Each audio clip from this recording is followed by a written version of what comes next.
So let's start. हमें शुरू करना चाहिए।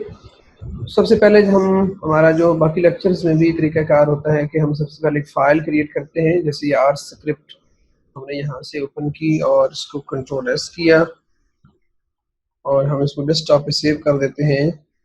लेक्चर नंबर 3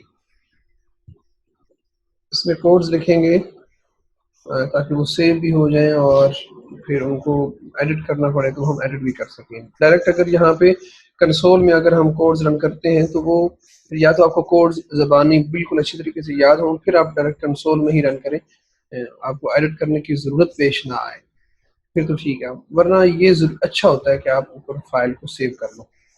तो हमारी कल की डिस्कशन में एक चीज़ छोटी सी रह गई थी, अच्छी तरीके से हम उसको एक्सप्लेन नहीं कर पाए थे, वो थी legend and text on graphs. तो हम उसी से स्टार्ट करके उसको क्लियर करके फिर आगे चलेंगे। एक दो और चीज़ें भी मिस हो गई थी। हमने फ्रीक्वेंसी डिस्ट्रीब्यूशन कल बनाई, तो उस फ्रीक्वेंसी डिस्ट्रीब्यूशन में हमने रिलेटिव फ्रीक्वेंसी और कम्युलेटिव फ्रीक्वेंसी बनाना नहीं सिखाया, क्योंकि अक्सर जगहों पे रिसर्च में कम्युलेटिव फ्रीक्वेंसी और रिलेटिव फ्रीक्वेंसी बनाना भी ज़रूरी होता है और उसके ग्राफ मांगे जाते हैं कि आप उसके बार ग्राफ रिलेटिव फ्रीक्वेंसी का या फिर कम्युलेटिव फ्रीक्वेंसी का बार ग्राफ शो करें। तो वो इसलिए भी बनाना ज़रूरी थी, वो भी आज हम बनाएंगे। तो उससे पहले हम स्टार्ट करते हैं जी जो लेजेंड और टेक्स्ट के बारे में। तो उसके लिए हम लेजेंड के लिए तो स्पेसिफिकली मल्टीपल बार डायग्राम या फिर पाई चार्ट जिसमें ज़्यादा चीज़ें हों, उसी में लेजेंड बनाना हमारे लिए ज़रूरी होता है, या फिर एक ग्राफ में ज़्यादा कर्व्स हों, ज़्यादा लाइनें हों, तो उसके लिए फिर लेजेंड जो है वो मीनिंगफुल होता है। सिर्फ एक ही तरह का बार ग्राफ है तो उसमें लेजेंड लगाने का कुछ फ़ायदा नहीं होता, लगाना चाहिए नहीं। तो हम एक variable x, late us suppose x हमारा एक वेरिएबल है, एक्स इज इक्वल टू सी, इसमें कुछ वैल्यूज मैं एंटर करता हूं अपने पास से।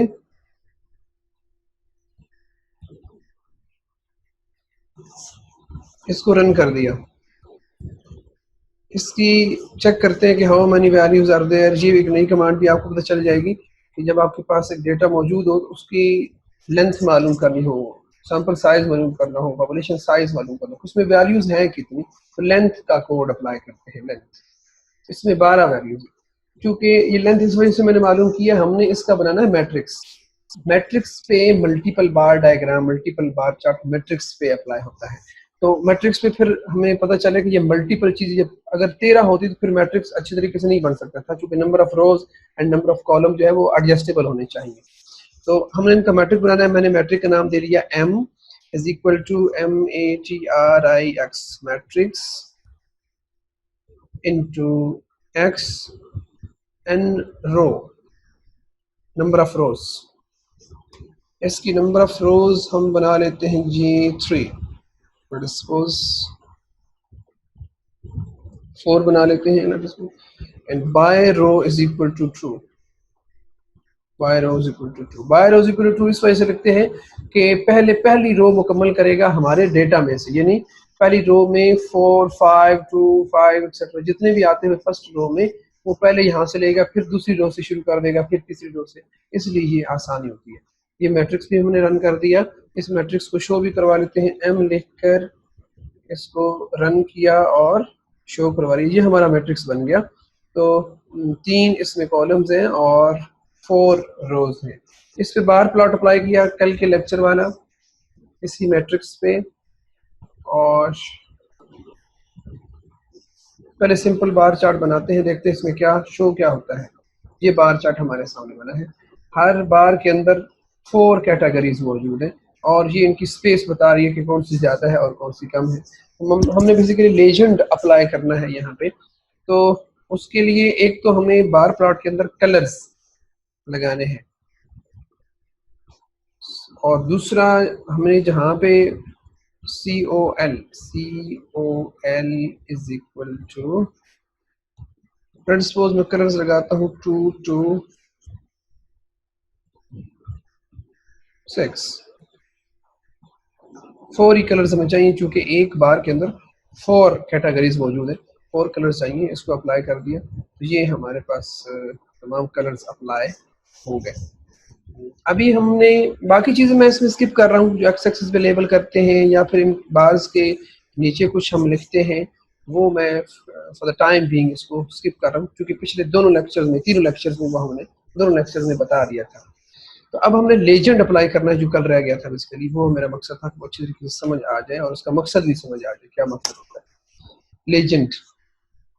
सबसे पहले तो इसकी पोजीशन बताई जाती है लेजेंड में कि आपने वो कहाँ पे अप्लाई करना है। ये डिफरेंट पोजीशंस है, इसमें आप कोऑर्डिनेट भी बता सकते हो, एक्स एक्सिस का पॉइंट और वाई एक्सिस का पॉइंट मिला के बता सकते हो कि ये कहाँ पे लेजेंड होना चाहिए। तो जैसे लेट अस सपोज मैं यहाँ पे ये लिख देता हूँ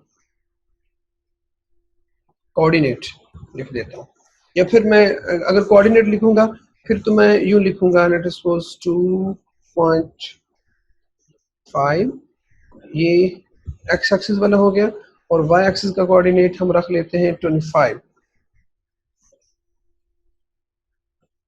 और इसके बाद हम लेजेंड जो है वो हमने बताना होता है कि लेजेंड के अंदर होगा क्या, लिखना क्या है। ज़ाहिर है 4 कैटेगरीज है, तो हम 4 कैटेगरीज के कोई ना कोई नाम बता देंगे। लेट अस सपोज ए कॉमा इन्वर्टेड कॉमा में बी कॉमा इन्वर्टेड कॉमा के अंदर सी, देन कॉमा इन्वर्टेड कॉमा में डी। 4 कैटेगरीज है। सबसे पहले हम इसको पोजिशनल लगाते हैं, फिर दोबारा ये लगाऊंगा। वो जो पोजिशनल होता है वो इन्वर्टेड कॉमा में होता है, top right, top left, bottom, bottom left, bottom right, centre etcetera, जो भी आप लगाना चाहें वो लगा सकते हैं। ओनली राइट, ओनली लेफ्ट, वो भी लगा सकते हैं। लेट अस सपोज मैं राइट लगाता हूँ, राइट पे लगा दूँ, बिल्कुल इस ग्राफ के राइट पे, इस साइड पे ये हमें लेजेंड अप्लाई करके देगा, RGHT राइट। जी उसने लेजेंड अप्लाई कर दिया। अब इसमें यहाँ पे 2 डेफिशिएंसीज है। एक डेफिशिएंसी ये है कि यहाँ पे कलर्स नहीं आ रहे, दूसरी डेफिशिएंसी ये कि ये बार की ऊपर शो हो रहा है। इन दोनों डेफिशिएंसीज को हमने रिकवर करना है। फर्स्ट डेफिशिएंसी जो है वो ये कि इसकी पोजीशन जो है ना वो इस बार से क्लियर हो जाए, तो हम क्या करेंगे, जो एक्स एक्सिस की लिमिट है उसको थोड़ा सा बढ़ा देंगे, ताकि जो बार्स हैं वो लिमिट से बाहर हो जाए, पहले आ जाए, और आगे थोड़ी सी स्पेस खाली हो, उस खाली स्पेस में ये वाला हमारा जो लेजेंड है ये शो हो जाए। तो उसका सोल्यूशन तो ये हो गया। दूसरा, इसके सेम कलर्स, जो यहाँ पे कलर है वही कलर उधर भी शो होने चाहिए, तभी वो मीनिंगफुल होगा, वरना वो मीनिंगफुल नहीं होगा। तो उसके लिए जो कलर हमने यहाँ पे लगाया 2 to 6 वही कलर्स यहाँ पे लगा देंगे, तो वो सारे कलर शो हो जाएंगे। अभी हम ये दोबारा बनाएंगे बार प्लॉट, क्योंकि लेजेंड अभी अप्लाई करेंगे तो पहले वाला मौजूद रहेगा, इसलिए हमें दोबारा बार प्लॉट बनाना पड़ेगा। सॉरी, इस बार प्लॉट की एक्स एक्सिस की लिमिट बढ़ानी है। तो एक्स एक्सिस की लिमिट बढ़ाने की कुलिया मैंने फार्मूला आपको बताया था, एक्स लिम या वाई लिम। वाई लिम वाई एक्सिस की लिमिट के लिए होता है, एक्स लिम एक्स एक्सिस की लिमिट के लिए होता है। तो इसको हम कर देते हैं 0 to 4, क्योंकि 3 बार्स हैं, हम 0 to 4 कर देते हैं। ये थोड़ी सी स्पेस खाली छोड़ देगा। देखिए राइट साइड से आप इसने स्पेस खाली छोड़ दी है। अब हम लेजेंड अप्लाई करेंगे तो वो उस साइड पे अप्लाई कर देगा, लेकिन यहाँ पे कलर भी अप्लाई करने हैं। तो बार प्लॉट में कलर अप्लाई करने की कमांड थी COL, लेकिन यहाँ पे कलर अप्लाई करने की कमांड है FILL, fill. Fill is equal to same वही कलर जो वहां पे लगाए थे वो इधर भी लगा देते हैं। तो ये देखिए अब उसने लेजेंड राइट साइड पे अप्लाई कर दिया। और अगर आप इसको टॉप राइट पे अप्लाई करना चाहें तो जिस तरह पहले हमने अप्लाई किया था, यहाँ पे इसको राइट के बजाय आप लिख दें top right, TOP, top right. तो ये इसको टॉप राइट पे अप्लाई कर देगा। इस तरह और भी इस तरह काफी सारे इसके फंक्शन हैं। सेंटर कर दे तो ये बिल्कुल यहाँ पे लगा देगा, टॉप लेफ्ट पे लगा देगा, बॉटम के लिए जहाँ पे आप लगाना चाहें ये इसके फंक्शंस मौजूद है। ये कल चूंकि रह गया था तो इस वजह से मैंने कहा कि सोचा कि ये हम कंप्लीट कर दें ताकि प्रॉब्लम ना आए। इसके अलावा ग्राफ के ऊपर 2-3 और चीजें, एक तो जो कि ग्राफ की और प्लॉट की कमांड के बाहर अप्लाई होते हैं फंक्शंस, वो समझाने जा रहा हूँ। उनमें से फर्स्ट ये लेजेंड है। तो उसके बाद टेक्स्ट अप्लाई करना, उसके बारे में भी कल मैंने बताया था कि टेक्स्ट भी अप्लाई करना है तो वो आप अपनी मर्जी का कहीं भी अप्लाई कर सकते हैं। उसकी अक्सर जगहों पे ज़रूरत पेश आती है। जिस तरह मुझे ज़रूरत पेश आई वो ये था कि हम कंट्रोल चार्ट, स्टैटिस्टिक्स में एक फील्ड है कंट्रोल चार्ट्स का, तो वो कंट्रोल चार्ट बनाते वक्त उस कंट्रोल चार्ट का, ग्राफ का पूरा एरिया जो मुकम्मल होता है उसको मैंने 2 पार्ट्स में डिवाइड किया हुआ था और एक वर्टिकल लाइन लगाई हुई थी। उस वर्टिकल लाइन से पहले मैंने लिखना था प्रोसेस स्टेबल है, मींस स्टेबल प्रोसेस, और उस वर्टिकल लाइन के बाद मैंने लिखना था प्रोसेस आउट ऑफ कंट्रोल है। तो उसके लिए मुझे टेक्स्ट की जरूरत पड़ी थी। इसके अलावा जो बार ग्राफ है, इनके टॉप के ऊपर आपने कोई वर्ड्स लिखने हैं, इस टॉप के ऊपर, इस टॉप के ऊपर, इस टॉप के ऊपर, तो उसके लिए भी टेक्स्ट आपको काम आ सकता है। जैसा कि अभी मैं टेक्स्ट अप्लाई करने जा रहा हूँ, TEXT टेक्स्ट। यहाँ पे हम कोऑर्डिनेट लिखते हैं, x axis coordinate, late us suppose मैं लिख देता हूँ 1.5, यानी 1 तो बिल्कुल स्टार्ट में आ जाएगा, 1.5 इसके दरमियान में आ जाएगा, और वाई एक्सिस का हम लिख देते हैं 15 के बाद 20 लिख देते हैं। और जो टेक्स्ट लिखना है वो इन्वर्टेड कामा में हम यहाँ पे लिख देंगे। लेट अस सपोज हमने लिख दिया ग्रुप ए, सो इसने ये टेक्स्ट अप्लाई कर दिया यहाँ पे। तो अब इसको मैंने पीछे लेके आना है यहाँ से, क्योंकि ये इस जगह पे आगे मैंने इस फर्स्ट जो बार है इसके बिल्कुल टॉप पे इसको लेके आना है। तो काइंडली कोई कैंडिडेट मुझे बताइएगा कि मैं किस चीज को, इस टेक्स्ट वाली कमांड में किस चीज को चेंज करूंगा और कितना चेंज करूंगा। इस टेक्स्ट को लेफ्ट साइड पे लेके आना है। इस कमांड को देखिए, टेक्स्ट वाली कमांड में ये फर्स्ट पॉइंट एक्स कोऑर्डिनेट है और सेकंड पॉइंट वाई कोऑर्डिनेट है। इसको अगर गौर से देखेंगे तो आपको समझ आई थिंक आ जानी चाहिए। 1.5 एक्स एक्सिस भी थोड़ा आगे चला गया ना 1.5, और अगर इसको मैं थोड़ा सा पीछे लेके आऊंगा 1.5 के बजाय 1.1 या फिर 1 कर दूंगा तो डेफिनेटली वो टेक्स्ट पीछे आ जाएगा। लेकिन अगर यहाँ पे मैं फौरन अप्लाई कर दूंगा ना, पहले वाला भी रहेगा। ठीक, तो मुझे पहले इस बार प्लॉट को दोबारा बनाना है। अब मैंने लेजेंड नहीं अप्लाई किया, पहले हमने अप्लाई कर लिया। अब मैं इसको अप्लाई करता हूँ तो देखिए ये थोड़ा सा पहले आ गया, उससे शिफ्ट हुआ। मजीद पीछे लेके आना है तो एक्स एक्सिस कोऑर्डिनेट को और कम कर दीजिए, यानी प्लॉट दोबारा बनाया। अगर मैं इसको बार बार अप्लाई करूंगा तो वो टेक्स्ट के ऊपर टेक्स्ट अप्लाई करता जाएगा, इस वजह से मैं बार बार अप्लाई नहीं कर रहा। जैसे ये मैं अप्लाई करता हूँ तो दोबारा टेक्स्ट अप्लाई कर देता हूँ। ठीक, तो वजह इसके कि ज़्यादा टेक्स्ट आए आपको समझने के लिए मैंने बार प्लॉट दोबारा बनाया। अब 0 पॉइंट लेट अस सपोज हम बनाते हैं 6 या 7, 0.7 एक्स कोऑर्डिनेट है। तो अब देखिए ये बिल्कुल उस बार ग्राफ के दरमियान में सेंटर में चला गया, यानी एक्स कोऑर्डिनेट को आपने फिट करना है, सेट करना है उसके मुताबिक ये। और इसी तरह एक और टेक्स्ट अप्लाई कर देते हैं। टेक्स्ट पहले हमने 1.5 लगाया था तो अब 1.7 लगा देते हैं, 1.7 कॉमा, अब 20 के बजाय हमें 25 लगाना चाहिए क्योंकि ये बार बड़ी है, 20 से बढ़ रही है। तो हम लगा देते हैं G 25 comma inverted comma GROUP group B.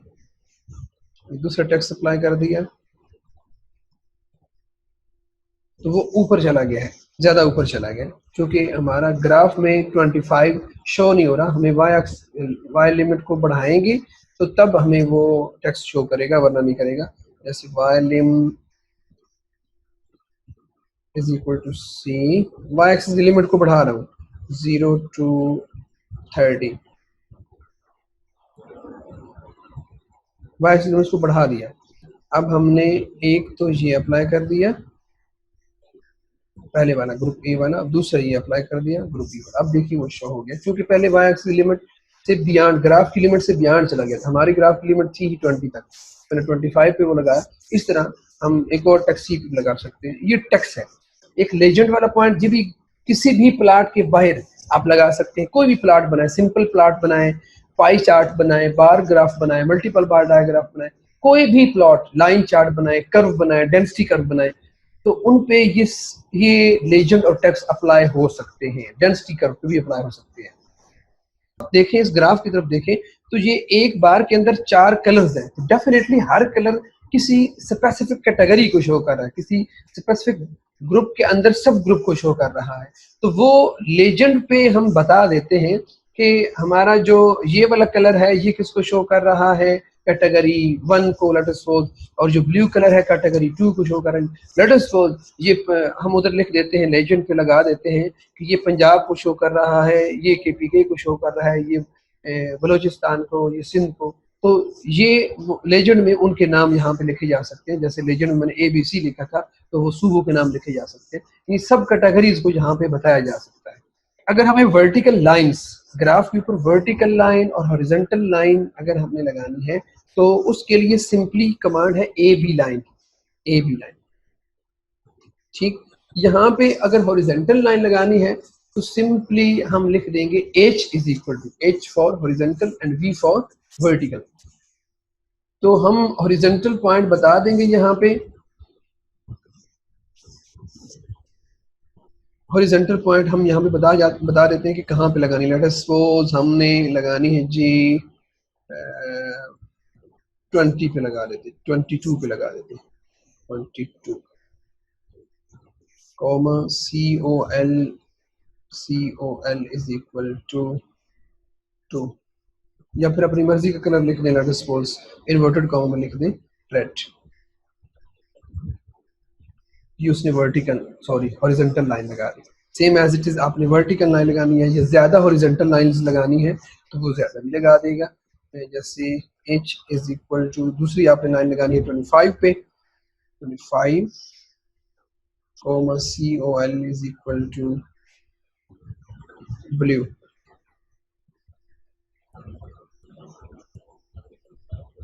तो वो एक और हॉरिजॉन्टल लाइन भी फिट कर देगा। इस तरह आपने वर्टिकल लाइन अगर फिक्स करनी है तो उसके लिए सिर्फ चेंज क्या आएगा, AB लाइन के अंदर आप V इज इक्वल टू लिखेंगे, V इज इक्वल टू। तो हम लगा लेते हैं यहाँ पे बिल्कुल सेंटर में, अगर लगाते हैं 1.7 पे लगा लेते हैं। कलर अगर नहीं लिखेंगे तो वो खुद ब खुद ब्लैक लाइन फिट करेगा। ये हमें बहुत सारी जगहों पे ज़रूरत पड़ती है, और फिर अगर ये कमांड डेफिनेटली आती हैं तो फिर आप अप्लाई कर सकते हो।